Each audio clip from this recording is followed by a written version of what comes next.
3 death ಕೂಡ ಆಯಿತು. ಅವ್ರ ಪಾಪ ಕೂಳೆ ಹೋಗಿ ಇಲ್ಲಿಗೆ ಕೂಲಿಗೆ ಬಂದವರು. ಪ್ಲಸ್ ಇಲ್ಲೆಲ್ಲದೂ ಕೂಡ 3-4 ಮನೆಯೂ ಕೂಡ ಡ್ಯಾಮೇಜ್ ಆಗಿದೆ. ಈಗ ಈ ಮನೆಯೂ ಕೂಡ ಡ್ಯಾಮೇಜ್ ಆಗಿದೆ. ಕೆಲವರಿಗೆಲ್ಲರಿಗೂ ಕೂಡ ನೋಟಿಸ್ ಕೊಟ್ಟಿದ್ದಾರೆ, ಯಾಕೆಂದರೆ ಅವರ ಮತ್ತೆ ಮುಂದೆ ಅನಾಹುತ ಆಗಬಾರ್ದು ಅಂತ ಹೇಳಿ ಮಾಡಿದ್ದಾರೆ.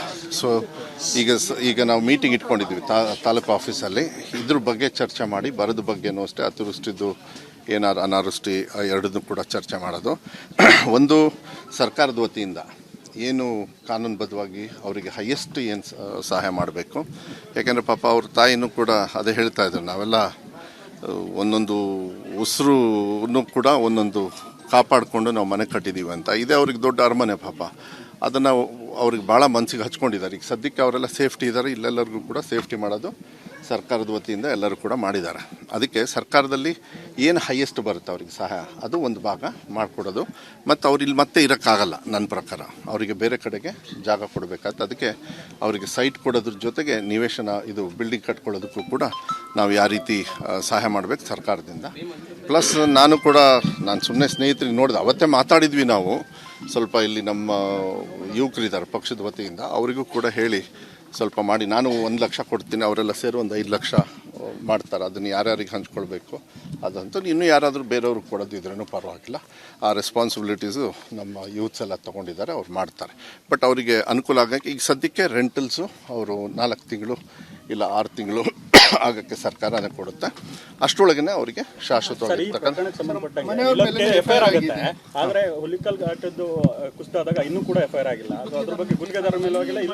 ಈಗ ನಾನು ಲಾಸ್ಟ್ ಟೈಮು ಅವಾಗ ಬಂದು ನಾನು ಹೇಳಿ ಹೋಗಿದ್ದೀನಿ, ಅದ್ರದ್ದು ಏನು ಅಂಥೇಳಿ ತೊಗೊಳ್ತೀನಿ. ಇದ್ರದ್ದು ವಿಚಾರನೂ ಕೂಡ ನಾವು ತೊಗೊಳ್ತೀವಿ. ಯಾಕೆಂದರೆ ನಾವು ರೆಸ್ಪಾನ್ಸಿಬಿಲಿಟೀಸ್ ತೊಗೊಳ್ಳಿಲ್ಲ ಅಂತ ಹೇಳಿದರೆ ನಾವು ಏನು ಇಂಥ ಅನಾಹುತಗಳಿಗೆ ಬೇರೆಯವ್ರು ಯಾರು ಕೇರ್ಲೆಸ್ ಆಗಿಬಿಡ್ತಾರೆ. ಅದಕ್ಕೆ ನಾನು ಆ ರೀತಿ ಸುಮ್ಮನೆ ಇರ್ತಕ್ಕಂಥದ್ದು ಪ್ರಶ್ನೆ ಅಲ್ಲ.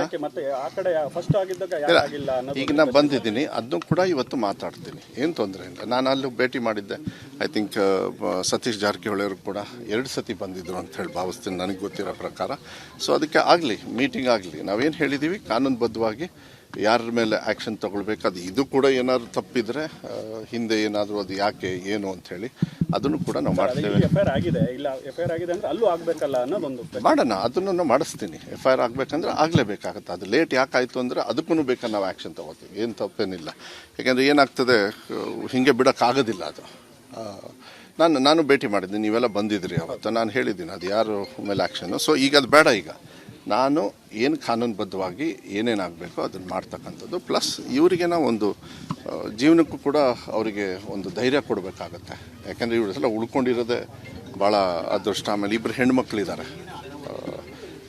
ಮಾತಾಡ್ತಿದ್ದೆ ಈ ಫ್ಯಾಮಿಲಿಗೆ, ಬೇರೆ ಫ್ಯಾಮಿಲಿಯವರು ಪಾಪ ಗಂಡ ಹೆಂಡತಿ ಅವ್ರು ಬೇರೆ ಕಡೆಗೆಲ್ಲೋ ಇದ್ದಾರೆ, ಅವರು ಕೂಡ ಅರ್ಜಿ ಕೊಟ್ಟಿದ್ದಾರೆ. ನೋಡ್ಬಿಟ್ಟು ಅವ್ರಿಗೆ ಸಹಾಯ ಮಾಡ್ತಾರೆ. ಪ್ರಕರಣಗಳು ಇತ್ತೀಚೆಗೆ ಹೆಚ್ಚಾಗ್ತಿರುವಂಥದ್ದು ಅದು ಸ್ವಾಭಾವಿಕವಾಗಿ ಏನಾಗಿದೆ ಅಂದರೆ, ಜನರು ಮನೆ ಕಟ್ಟೋದಕ್ಕೆ ಎಲ್ಲೆಲ್ಲಿ ಒಂದು ಭೂಕುಸಿತ ಅಧ್ಯಯನ ವರದಿಯನ್ನ ಎಲ್ಲ ವಿಜ್ಞಾನಿಗಳು ಸೇರಿ ಸರ್ಕಾರಕ್ಕೆ ಸಬ್ಮಿಟ್ ಮಾಡಿದ್ದಾರೆ ಸರ್. ಆದರೆ ಇಲ್ಲಿವರೆಗೂ ಆ ವರದಿನ ಜಾರಿ ಮಾಡಿಲ್ಲ. ಅದರಲ್ಲಿ ನೋಡೋಣ, ಅದೊಂದು ನೋಡೋಣ. ಪ್ಲಸ್ ಸೆಂಟ್ರಲಿಂದನೂ ಕೂಡ ಇದಾದ ಮೇಲೆ ಜಿಯಾಲಜಿಸ್ಟ್ ಎಲ್ಲ ಬಂದು ಕೆಲವೆಲ್ಲದೂ ಕೂಡ ಬೇರೆ ಬೇರೆ ಕಡೆಗೆಲ್ಲ ಅವರು ಈಗೇನೋ ಒಂದು ರಿಪೋರ್ಟ್ ಮಾಡಿದಾರಂತೆ. ಆ ರಿಪೋರ್ಟ್ ಏನಾಗಿದೆ ಏನು ಅಂತ ನನಗೆ ಗೊತ್ತಿಲ್ಲ. ನನಗೆ ಈಗ ಅಧಿಕಾರಿ ಅವರು ಹೇಳಿದ್ದಾರೆ, ಅದನ್ನು ತರ್ಸೋಣ. ನೀವು 2020 ಏನು ಹೇಳಿದಿರಿ, ಅದು ಈ ಭಾಗ ಇರ್ಬೋದು, ರಾಜ್ಯದಲ್ಲಿ ಎಲ್ಲೇ ಇರಲಿ. ಯಾಕೆಂದರೆ ಎಲ್ಲೇ ತೊಂದರೆ ಆದ್ರೂ ಆಗುತ್ತೆ. ಆಮೇಲೆ ಈ ಭೂಕುಸಿತ ಅಂತೂ ಇತ್ತೀಚಿನ ದಿನಗಳಲ್ಲಿ ಸಿಕ್ಕಾಪಟ್ಟೆ ಆಗ್ತಾ ಇದೆ. That is basically climate conditions variations ಆದಾಗ ಮಳೆಗಾಲದಲ್ಲಿ ಮಾತ್ರ ಮಳೆ ಬರಬೇಕು, ಬೇರೆ ಟೈಮಲ್ಲಿ ಬಂದಾಗ ಬೇರೆ ಬೇರೆ ರೀತಿ ಅದು ಆ ಥರ ಕರ್ಕೊಂಡು ಹೋಗಿ ಈ ಥರದ ತೊಂದರೆಗಳಾಗ್ತವೆ. ನೀವು ಮಡಿಕೇರಿ ತೊಗೊಳ್ಳಿ, ಆ ಕಡೆ ಭಾಗದಲ್ಲಿ ತೊಗೊಳ್ಳಿ, ಈ ಕಡೆ ಭಾಗದಲ್ಲಿ ತೊಗೊಳ್ಳಿ, ಕಾರವಾರ ತೊಗೊಳ್ಳಿ, ಅಲ್ಲಿ ನ್ಯಾಷನಲ್ ಹೈವೇ, ಇಲ್ಲೂ ಕೂಡ ಒಂದು ರೋಡ್ ಮಾಡಿ ಮತ್ತೆ ಒಂದು ದಿವಸ ಕುಸಿತು. ನಾನು ಅದಕ್ಕೂ ಕೂಡ ಭೇಟಿ ಮಾಡಿದೆ. ಇದಕ್ಕೆಲ್ಲ ಅಧ್ಯಯನ ಮಾಡಿ ಒಂದು ಸೇಫ್ಟಿಯನ್ನು ಸೈಂಟಿಫಿಕ್ ಆಗಿ ನೋಡಬೇಕಾಗುತ್ತೆ. ಅದನ್ನು ನಾನು ಮುಂದುವರಿಸ್ತೀನಿ, ಇಮಿಡಿಯೇಟಾಗಿ ತೊಗೊಳ್ತೀನಿ. ಸೆಂಟ್ರಲ್ ಗೌರ್ಮೆಂಟ್ ಸಹಕಾರನೂ ಬೇಕಾಗ್ತದೆ ಇದಕ್ಕೆ. Because they have larger facility. ಇದನ್ನೆಲ್ಲದನ್ನು ಕೂಡ ವಾರ್ನಿಂಗ್ ಕೊಡೋದಕ್ಕೆ ಸ್ಟೇಟ್ ಅವ್ರ ಜೊತೆಗೂ ಕೂಡ ನಾನು ಮಾತಾಡ್ತೇನೆ. ಈ ಪ್ರಕರಣದಲ್ಲಿ ಸರ್ ಸ್ಥಳೀಯ ಆಡಳಿತದ ನೆಗ್ಲಿಜೆನ್ಸ್ ಅವ್ರು ಹೇಳ್ತಿರುವಂಥದ್ದು, ಇಲ್ಲಿ ಅವರು ನಾವು ಸಾಕಷ್ಟು ಬಾರಿ ಮನವಿ ಮಾಡಿದ್ದೀವಿ. ಅಲ್ಲ ಅದೇ ನಾನು ಕೇಳಬೇಕು, ನೀವು ವಾರ್ನಿಂಗ್ ಕೊಟ್ಟಿದ್ದೀರಾ, ರೈಟಿಂಗಲ್ಲಿ ಕೊಟ್ಟಿದ್ದೀರಾ, ಯಾವ ರೀತಿ ಕೊಟ್ಟಿದ್ದೀರಿ? ಅದಕ್ಕೆ ವಾರ್ನಿಂಗ್ ಕೊಟ್ಟಿದ್ದೀವಿ ಅಂತ ತಹಸೀಲ್ದಾರ್ ಇವರೆಲ್ಲ ಹೇಳಿದ್ರು. ಈಗ ಯಾವ ರೀತಿ ಕೊಟ್ಟಿದ್ದೀರಿ, ಈಗ ನಾನು ಆಫೀಸಲ್ಲಿ ಮೀಟಿಂಗ್ ಮಾಡಬೇಕಾದ್ರೆ ಅದನ್ನು ಕೂತ್ಕೊಂಡು ಮಾತಾಡಿ ಹೇಳ್ತೇನೆ. ಹಾಂ, ಅವ್ರವ್ರು ಹೋರಾಟ ಮಾಡೋದಕ್ಕೆ ಎಲ್ಲ ಅನುಕೂಲ ಇದೆ. ಯಾವಾಗ ಹೋಗ್ತೀರಣ್ಣ? ಬನ್ನಿ, ಇಲ್ಲಿ ಮುಗಿಸ.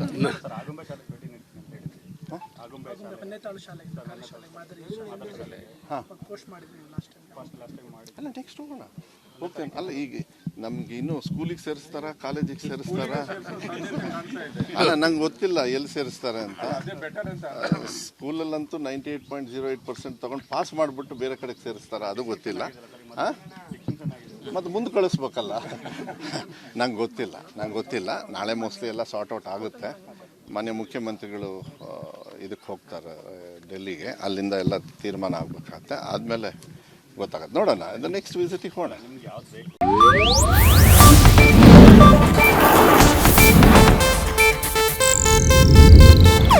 ಇದು ಏಷ್ಯಾನೆಟ್ ನ್ಯೂಸ್ ನೆಟ್ವರ್ಕ್ ಪ್ರಸ್ತುತಿ.